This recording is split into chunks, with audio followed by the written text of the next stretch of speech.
magandang araw po mga Kapinoy. Kamusta po kayo? Ngayon po ay araw ng Miyerkules. Papasok uli ng trabaho. At ngayon ay malamig. Bakit kaya ganun? Ang aga namang dumating ng fall. Ngayon po ay 58 degrees. Mukhang nilamig ako kanina pag paglabas ko ng bahay. Sabi ko ba, ba't malamig? Ay 58 degrees pala. Hindi po normal ito sa ganitong panahon dahil ngayon ay August pa lang, dapat medyo mainit-init pa rin. Siguro dapat mga nasa 70s, 80s pa rin, ay ngayon ay 58 degrees na. Talaga naman.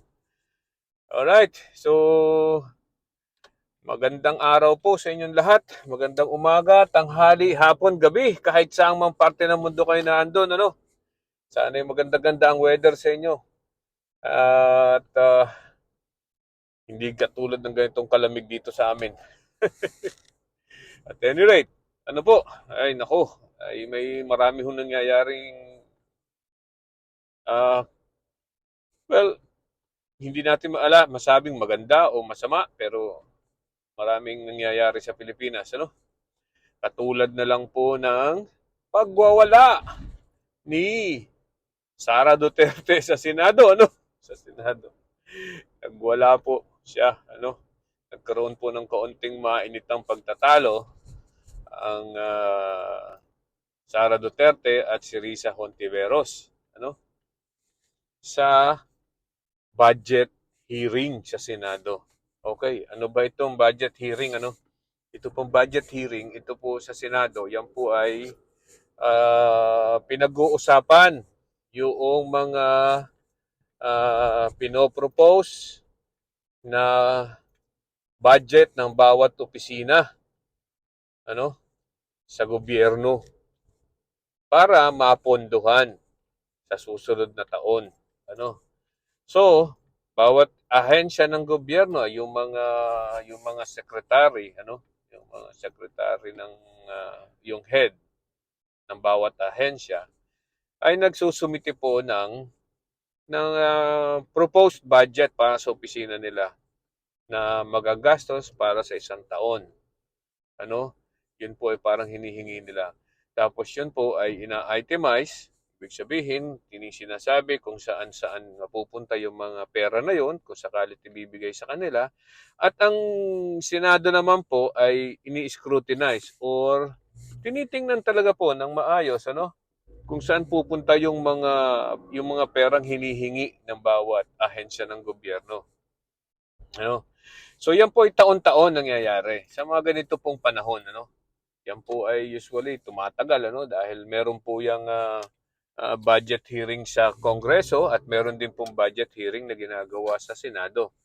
Ngayon po, yan ay pinagsasama, At kung hindi magkasundo ay pinagsusundo ng bicameral committee. At any rate, so ayan po, kahapon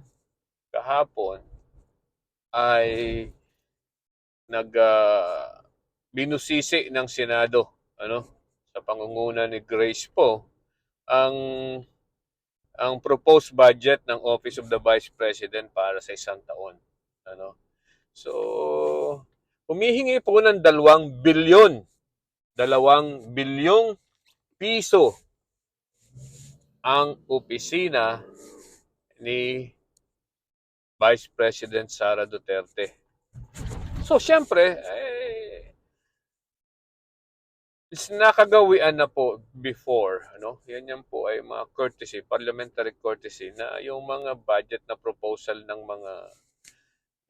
Vice President at Office of the Vice President and Office of the President ay hindi na masyadong binubusisi, Hindi na masyadong binubusisi ng mga senador. Yan po ay courtesy, Pero kahapon, syempre ay medyo nagkaroon ng ibang ng atmosphere, Kasi po nga ay itong si Senator Risa Hontiveros ay syempre ay gustong makita kung saan talaga papunta ang mga pera ng taong bayan. Ano? So yun po ang ginawa niya. Actually, parang napansin ko doon sa sa mga footage, ano, ang lumalabas lang na nagtanong talaga ay si Risa Hontiveros. Bukod dun sa pagtatanong ni Alan Cayetano na he was trying, si Alan Cayetano was trying to make sip-sip, ano, higop kay Sara Duterte. Isipin nyo ba naman, budget hearing, itanong pa kung kayo po ba, Vice President, ay kumain na? Oh, di ba? Pati ba naman pagkain, yung ba iaalalahanin mo pa doon, malaking tao na yon, di ba? Ang tawag doon, matanda na yon. Alam na nun ang dapat gawin bago magkaroon ng budget hearing na ganyan. Alam niyan, hahaba yan, ano. Abay, tanungin ba naman na kayo po ba'y kumain na? Ay, siyempre, ayun, nasagot siya tuloy ni BP Sara na, opo, kumain na po kami. Kumain na po ako. At ako po ay handa nang mag-discuss kahit West Philippine Sea kung gusto niyo i-discuss ko pa, sabi niya. At ako po ay hindi plastic.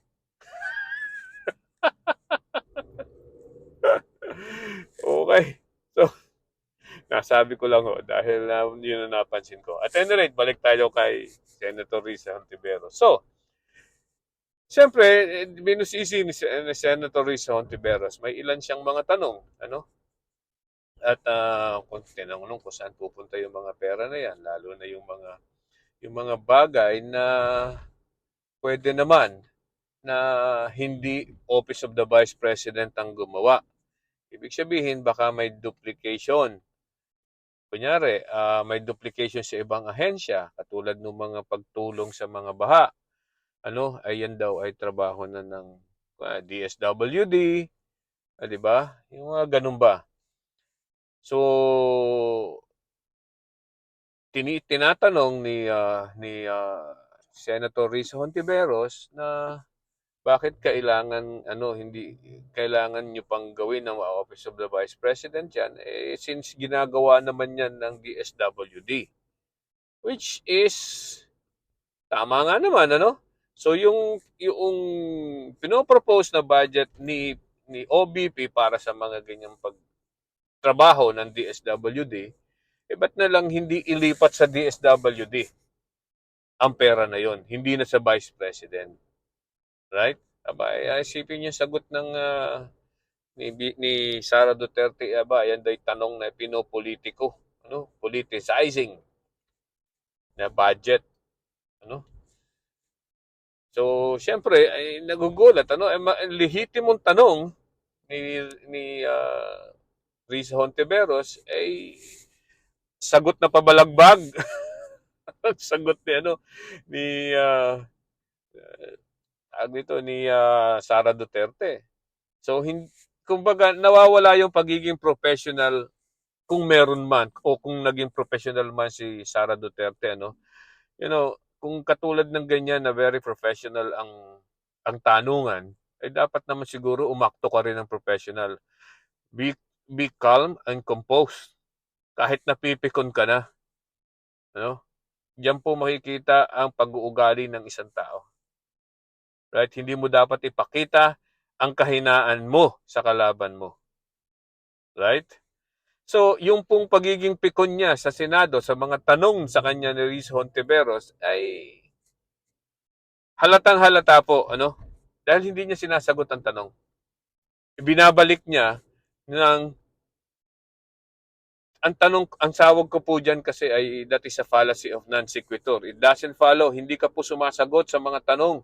Ano, hindi ganun ang hindi hin, you're not answering the question.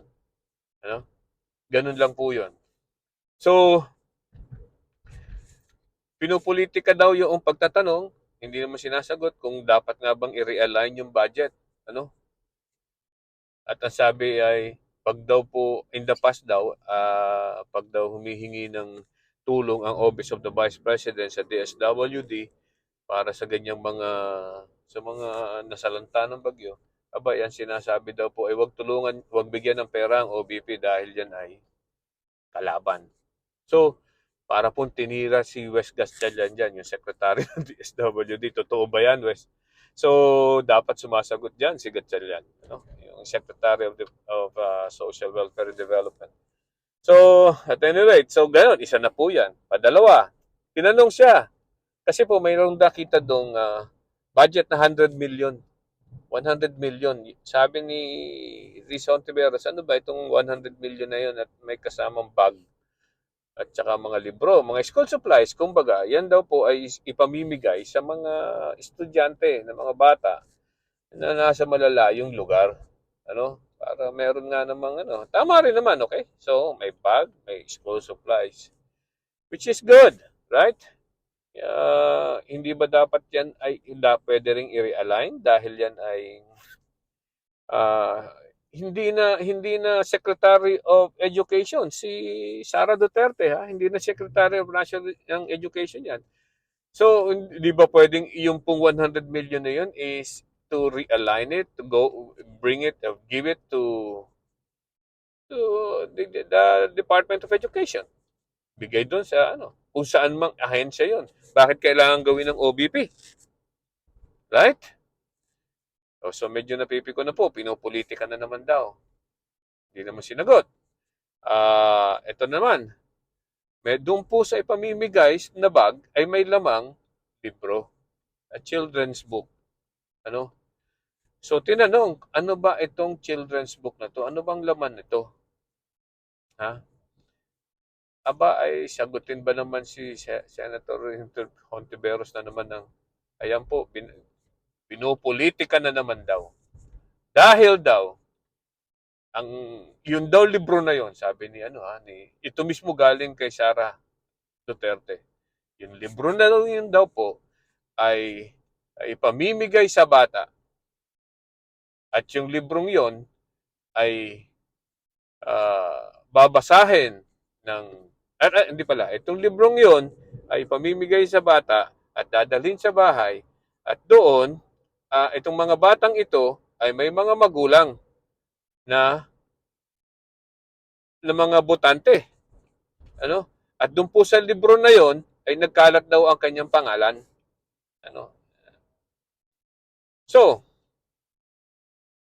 tinatanong naman ay ano ba talagang laman ng libro? Hindi niya masagot hanggang sa nakialam na rin itong si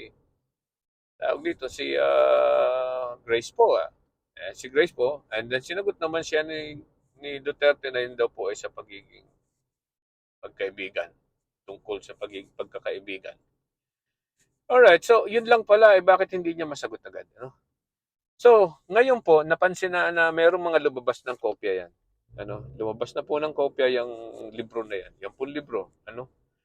Ang nakalagay, meron ng picture si Sara Duterte doon. At lumalabas na yan po ay siya ang author.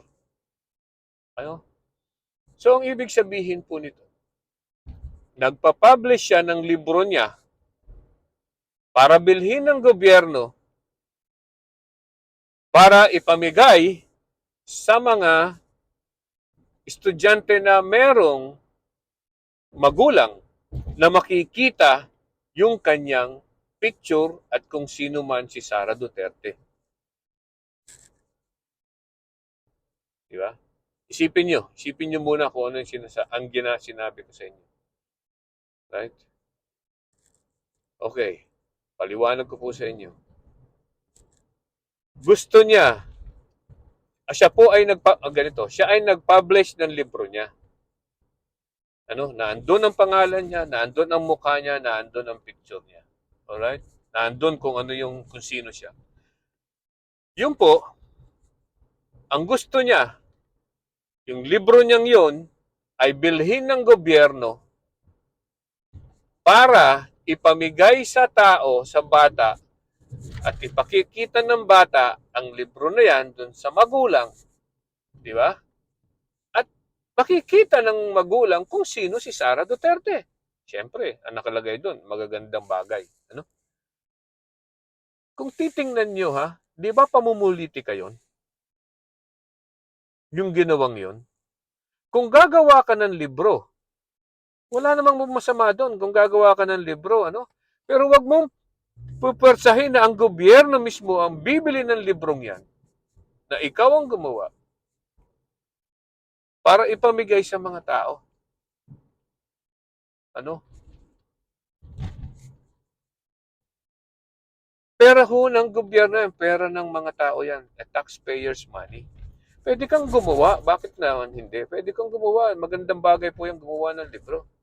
Pero wag mong persahin ng gobyerno na bilhin yung libro mo. Pagbenta mo sa iba. At yung mga tao mismo ang bibili, hindi ang gobyerno. Ayan po ang lumalabas po parang namumuliti ka talaga siya. Dahil ang laki po ng picture niya doon sa isang libro na isang page. Hmm? So, isipin mo nga naman, libreng pamumuliti ka para sa kanya. Ginagamit niya ang pera ng gobyerno para mapamumuliti ka. Abay, para pernalya po yan eh. Ay, lako. So, talaga pong nagbangayan sila doon at nabuti na lang natapos na. At hopefully ay ewan ko. Sana hindi na tayo magkaroon ng ganyang klaseng mga opisyal, ano, lalo na being vice president. Yan, by the way, yan pong pag pag pag pagbubusisi ng mga budget, ayan po yung trabaho ng senador at saka ng mga mambabatas ha. Okay? Yan po ay trabaho nila. Ano? Ay, yan siya. Sige po. Bukas naman uli o sa isang araw naman uli. Maligayang araw po uli sa inyong lahat. Bye-bye.